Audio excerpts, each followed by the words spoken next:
Bonjour à toutes et à tous, bienvenue sur cette nouvelle chaîne dédiée à l'investissement financier. C'est une nouvelle chaîne sans prétention, c'est-à-dire que c'est pas ici que vous allez trouver des grandes théories ou des analyses très profondes des actions. C'est une chaîne finalement qui vise à suivre au fur et à mesure de son évolution le portefeuille du particulier que je suis avec un profil assez classique. C'est un PEA que j'ai depuis un certain temps, mais que je n'ai commencé à remplir que depuis assez récemment. Euh, Au fur et à mesure que mes revenus se sont développés, et puis au fur et à mesure aussi que j'ai compris que pour atteindre un peu de performance et développer son patrimoine, il valait mieux aller chercher ailleurs que sur les livrets d'épargne réglementés. Donc j'essaie de me tenir à des investissements mensuels assez réguliers. Et puis quand j'ai des apports ou des revenus exceptionnels qui arrivent, c'est là que j'en profite pour renforcer euh, également mon PEA. Donc là, c'est un PEA qui atteint à ce stade un peu plus de 28 000 euros. Donc ça fluctue en fonction des variations des cours. Je ne regarde pas ça non plus trop précisément, sinon on devient fou. Et puis avec la bourse, il y a quand même un peu de volatilité.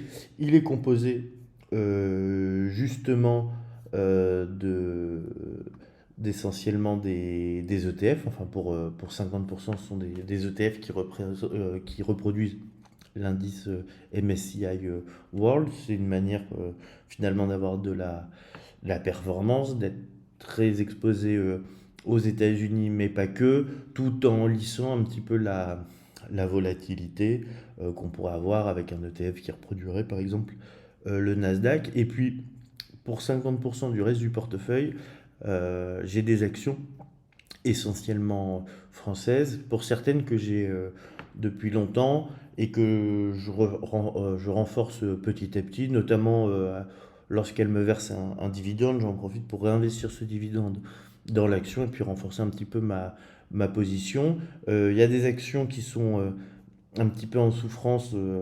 Ubisoft en fond de portefeuille, c'est une action que j'ai depuis très longtemps, qui avait fait une performance assez exceptionnelle, que j'ai pas vendue un peu bêtement, et depuis je la vends pas en espérant qu'elle finisse par remonter, même si j'y crois pas trop. Mais donc un portefeuille qui m'expose assez largement euh, à la France, mais des actions sur lesquelles, au moins pour une partie d'entre elles, j'ai pas mal de convictions, notamment Veolia sur les aspects gestion des déchets, de l'énergie, gestion de l'eau, et puis Vinci aussi, qui est un groupe très diversifié et sur lequel j'ai une performance assez importante avec le temps. On peut regarder le gain total sur Vinci, je suis presque à 25% de performance. Et puis ce sont des actions qui me permettent de recevoir des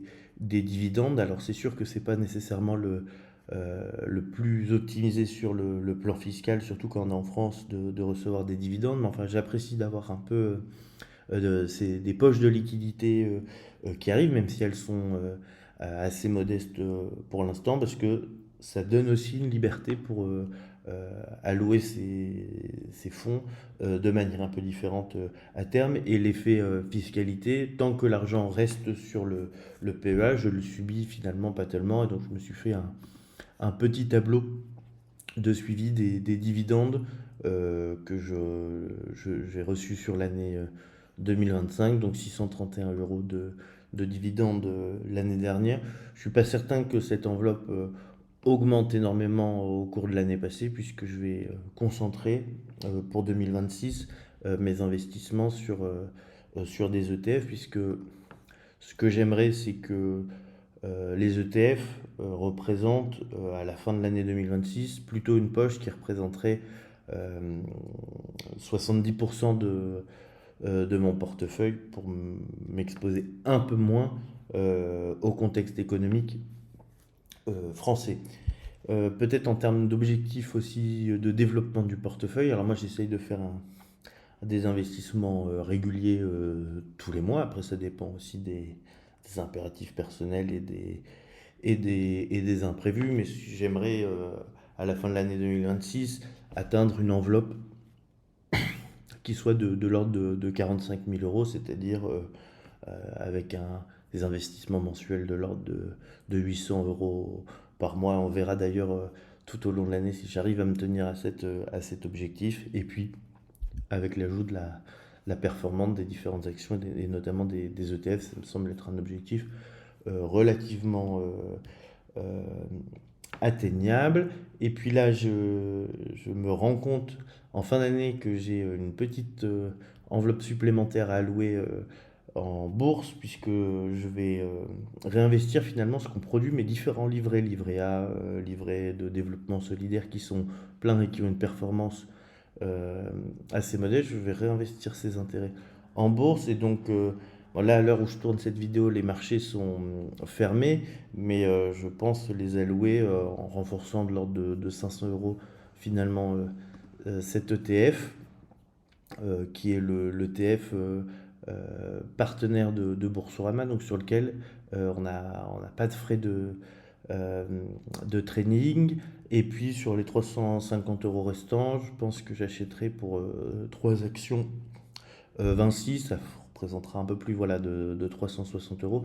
Ça permet de renforcer ma position puisqu'elle est un peu faible. Et c'est vrai que je trouve que j'ai trop de petites lignes. Et donc à terme, je vais essayer de renforcer les lignes sur lesquelles j'ai le plus de conviction. Et puis d'essayer de me débarrasser des lignes les plus faibles parce que finalement, moi j'ai assez peu de temps pour suivre l'actualité économique, financière, et donc il faut que je me concentre sur quelques valeurs que je peux suivre et sur laquelle ma conviction est la plus forte finalement. Donc voilà, n'hésitez pas à me faire part de vos commentaires, de vos avis, et puis si vous connaissez des outils pour suivre finalement vos portefeuilles boursiers, je suis preneur. Là pour l'instant, moi j'utilise beaucoup Google Finance parce que finalement l'information elle est assez complète et ça m'évite d'avoir à me connecter à mon courtier très régulièrement. Mais finalement, j'ai pas d'outils consolidés qui me permettent de suivre